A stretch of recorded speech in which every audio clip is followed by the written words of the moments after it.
I thought it would be helpful as many people don't really understand how unions work in the United States and the differences within the labor movement sectorally in the United States. So as reported, I'm the president of North America's Building Trades Unions. We were formed in 1908. We are an umbrella organization for the unions that make up the workers in the construction industry in the United States and Canada. Our oldest union is, I believe, 156 years old, the Bricklayers and Allied Craftsmen. That's how long we've been around. And those folks started when they came over from Europe through the guild system and built membership and organization in the United States. We have approximately 3 million members in North America, about 2.4 million in the United States and other 600,000+ in Canada. And we have a relatively small focus when it comes to the representation of the members who elect us at the national level, at the regional level, and at the local level. And they're really focused on just a few things. One of the most important things that we do in the building trades is we focus on training. We operate in North America 1,900 training centers. In the United States, we have 1,600+ training centers. We spend $2 billion a year of our money, not the government's money, not the federal government, not the state government, our money, through collective bargaining that our members voluntarily contribute into a training fund in conjunction with our contractors to maintain and build that infrastructure that we use to train new recruits for registered apprenticeship and update training for journeymen as the industry changes throughout the years. To give you an idea of the scale of that, in the registered apprenticeship system, our training programs make up 50+% of the entire registered apprenticeship system in the United States. The second largest group in the registered apprenticeship system in the United States, at around 22%, is the military, the United States military. We maintain a level of about 70 to 75,000 new apprentices coming into our system every year. Currently, we have in excess of 250,000 people in our training programs, and we have the ability to ramp that up to 1 million people in our training infrastructure as it exists. If we were a K through 12 school district, we'd be the 5th largest school district in the United States. If we were a state university system, we would be the 3rd largest in the United States after University of California and SUNY New York. We're 5 times the size of Ohio State. Our focus on training, again, brought over by the guilds to pass the craft on, to give people employable and deployable skills to feed their family and maintain their place or achieve their place in the middle class. We also operate hiring hall systems, okay? If you are a contractor in Seattle and you are a union signatory contractor, and let's just say you were a high-tech area up there, and you were Google or one of those other tech companies and you needed to build a data center, okay? A data center might require 1,000 electricians at peak on that project. Well, not too many contractors in the United States, or in the world for that matter, actually have 1,000 electricians that they employ. In our system, the ebb and flow of your workload as a contractor through our hiring hall gives you the ability to hire an additional 500 electricians to meet the demand of your client building that data center. And when you complete that project, you lay those folks off and send them back to the union hall, okay, to that hiring hall, where they are then deployed to the next contractor who has demand. So you're not put in a position where you have to carry that many people on your payroll or be responsible for training that many people with the prerequisite skill sets that are needed to complete that data center project. This is important in our work because we work through our labor relations, our national labor relations, which is one of our key tenets, with the biggest organizations, we call them clients, in the country or in North America, who have huge demands and are large buyers of construction services. That would be the oil and gas industry. For instance, we have a National Labor Management Committee with the oil and gas industry. Our meeting will be next Sunday in Houston. I chair that committee, and I have 4 of my presidents that sit on that committee, and there's 5 CEOs of, Chevron, Exxon, major oil companies that are part of that committee. We do a tremendous amount of work in that industry. We work on problems together. We do that in the petrochemical industry with the American Chemistry Council. We do that in the nuclear industry with the Nuclear Energy Institute. We do that in the pharmaceutical industry. We do that in the power generation industry through Edison Electric. Okay, national labor management committees where we work on issues and problems for the industries in which my members work and in which those companies buy construction services.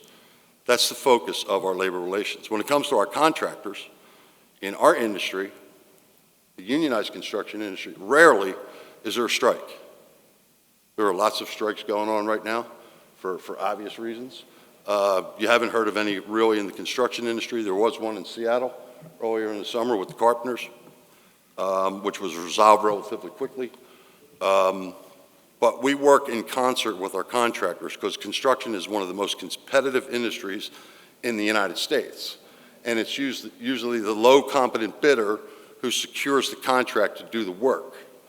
And we have to work in a productive manner with our contractors in order for them to be successful in the bidding process so that our members can actually go to work and earn a living.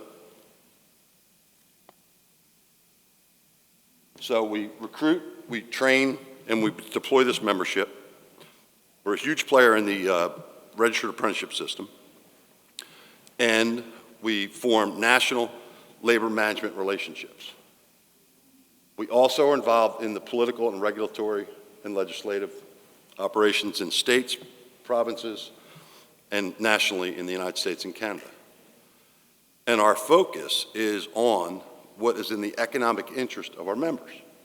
There are lots of issues that our members are interested in outside of the economic interests that benefit or bring detriment to them and their family. You will find that we don't particularly engage in those unless dictated to by our members. So you can think about what they are. Abortion, guns, gay rights, immigration, you name it. Sometimes immigration.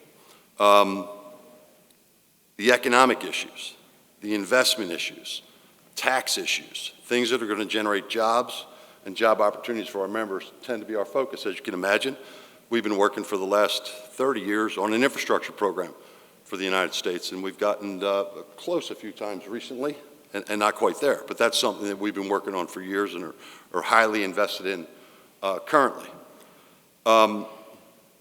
It's important to know that in the building trades, we spend $50 on training for every dollar that we spend on politics. That does not mean that we're not engaged in politics. That just means that our focus and our emphasis is on training, because the supply of skilled craft workers in the United States and Canada opens doors for you if that's what a construction buyer is looking for and needs. We also have apprenticeship readiness programs. Okay, these are preparatory programs for registered apprenticeship system in the United States and in Canada. And apprenticeship readiness programs are focused on at-risk communities, okay, communities of color, women, veterans, formerly incarcerated.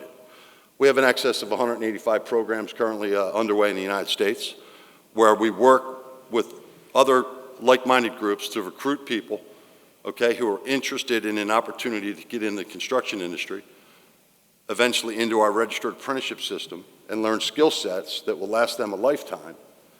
And studies have shown lift families out of poverty for 2 generations, whether the union goes away or not, because once somebody is a registered plumber, electrician, HVAC mechanic, if the union was to go away tomorrow, nobody took those skill sets away from those people. They can still earn a living, and they can still take care of their family. So we put a lot of emphasis into trying to create these opportunities, which is a huge problem in this country, for generations in some communities that haven't had any help, or have gotten lip service, or been through training programs that never actually led to meaningful employment. Okay, when we started our Helmets to Hard Hats program in 2004, excuse me, the unemployment rate for returning veterans was twice the national average. That's why we started that program. We have now, in that time since we started that program, placed 50,000 former military, active duty, reserve, and National Guard through our apprenticeship programs and into our unions. Many, many of them are now in leadership of our unions.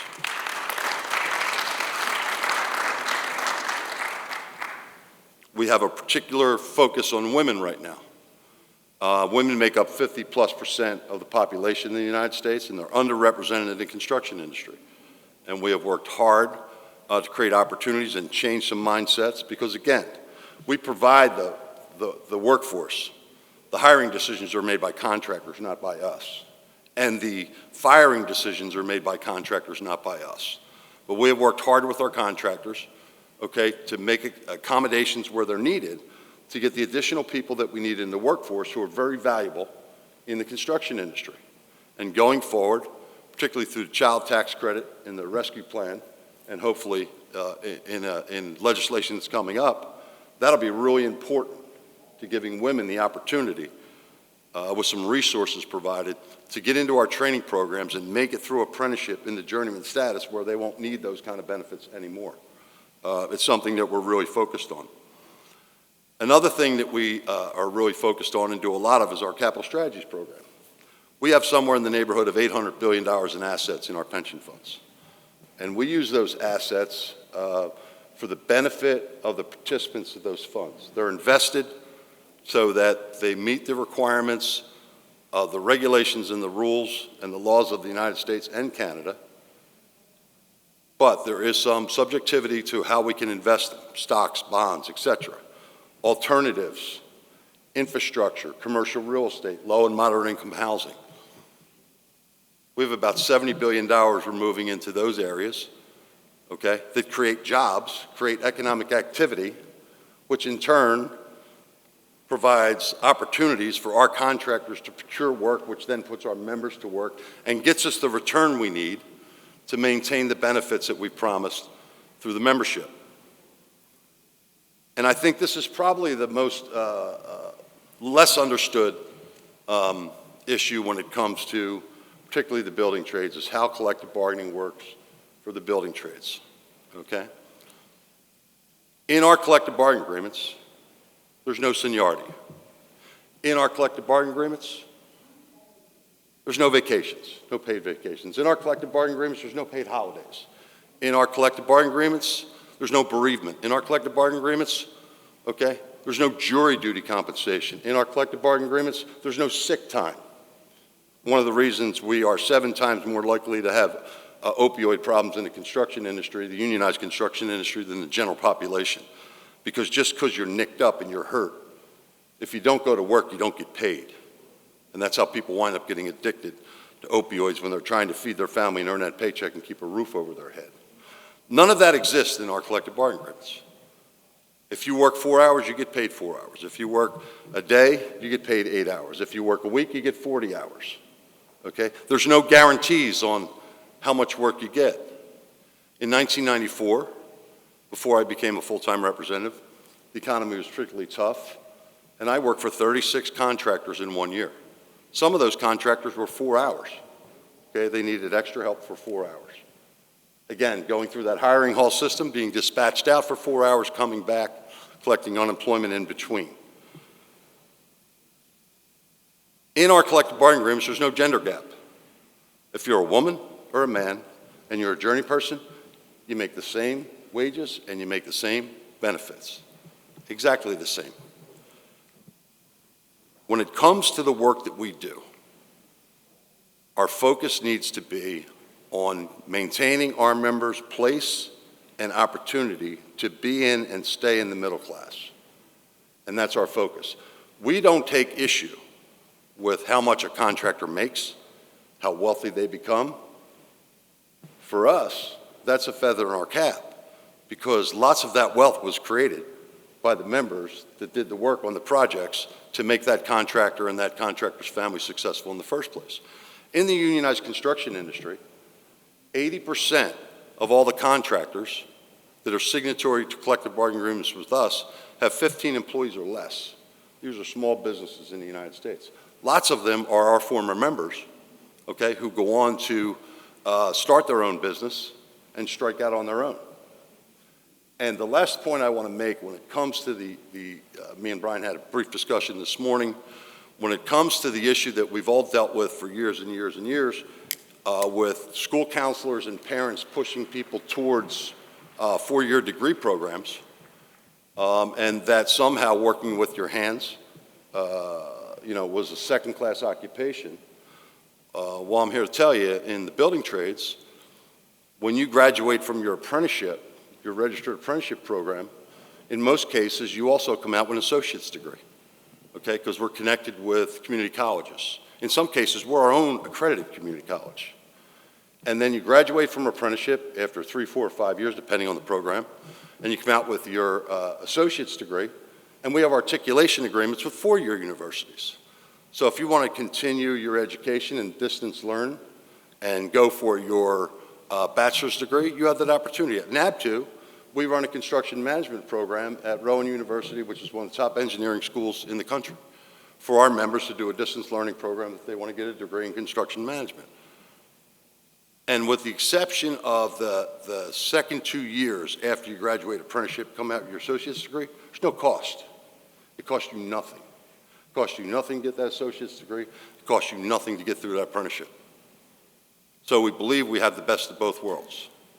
And there's a reason we've been around now 120 plus or 110 plus years in the United States through some very difficult times, through wars and depressions, and through situations where bad leadership within our unions caused us grief, and at times political polarization.